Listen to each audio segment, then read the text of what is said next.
cereal experiment. Her one-time attempt to save some time and feed her child what most children eat every morning. I'm in the 3rd grade. I enter the kitchen of our 2-bedroom apartment near Frankfurt, West Germany, where my dad is stationed. I sit down at the table, and my mom brings me a bowl of Rice Krispies with milk and way too much sugar, just the way I like it.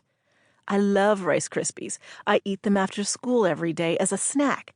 I don't know why she's letting me have them this morning before my breakfast, but I don't ask any questions because they're yummy. I pretty much inhale them, so she pours me another bowl. I gobble that one up too. Then she says, "Okay, let's go." I'm utterly confused. "But I haven't had breakfast yet," I protest. "What do you mean?" she asks. "You just had 2 bowls of cereal." I look at her in disbelief. Cereal isn't breakfast, it's a snack. It's time to leave for school, and my mom looks both perplexed by my reaction and a little guilty because of it. "There's no time for me to cook now, Valorie," she says. "We've got to go, or you'll be late for school and I'll be late for work." I grab my book bag, and as we head out the door, I mumble something about how I can't believe she's going to make me go to school without breakfast. That was the one and only morning I ate cereal for breakfast. Decades later, that morning flashes in my mind. The result? While my son actually likes cereal for breakfast, my 8-year-old self whispers the refrain, "Cereal isn't breakfast," and I feel a tinge of guilt for giving it to him. Layer that on top of all my other thoughts that morning, and you end up with the answer I gave Alex to his simple question. I knew the logical answer, but logic didn't answer Alex. Guilt did. "Sure, Pumpkin, we can eat here, but you have to hurry. I wasn't planning on this." You can guess what happened next. He took his time.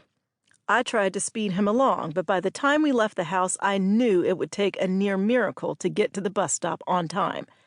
Alex goes to an independent school across town, and we are lucky enough to have a centrally located bus stop a few minutes from home. But if we don't make the bus stop, it's a 40-minute hike through traffic to get to the school. My hands clenched the steering wheel as though that would get us there a little faster. My eyes darted from the clock to the road and back to the clock again. My shoulders tensed. I drove with laser-like focus. As green light seemed to usher me straight toward the bus stop, it felt like divine orchestration. Yes, maybe we can make it after all. I held my breath, hoping that perhaps a few kids were still boarding the bus as I turned the corner into the bus stop parking lot. Suddenly, the car jolted. Boom! My tire had hit the curb. Hard. Then, in what felt like slow motion, I saw Alex's bus pulling away and heading out of the parking lot. If I just keep going, I can catch the bus driver before he turns onto the main road, I thought.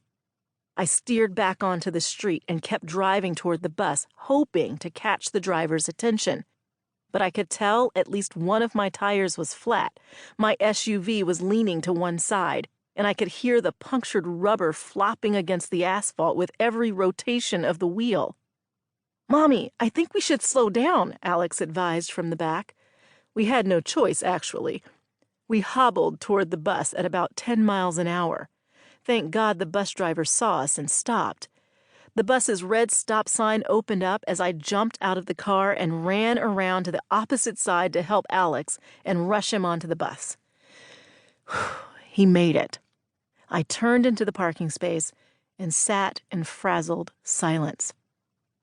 How did a morning that started out peaceful and ahead of schedule end up with 2 blown-out tires and Alex nearly missing the bus? It wasn't simply that I had overestimated how much time we had or that I thought Alex should eat at home. The real culprit was guilt. When he asked if he could eat at the kitchen table, the ensuing guilt hijacked my thoughts, then drove my actions. The resulting events cost me peace, more than 6 hours getting my car towed and fixed, and more than $800 in repairs, all of which could have been avoided if guilt wasn't in the driver's seat. But it was, and that's why you and I are here right now. It's why you were drawn to this book. To keep listening to this audiobook, I've left you a link in the description so you can do it, at no cost thanks to Audible's 30-day free trial.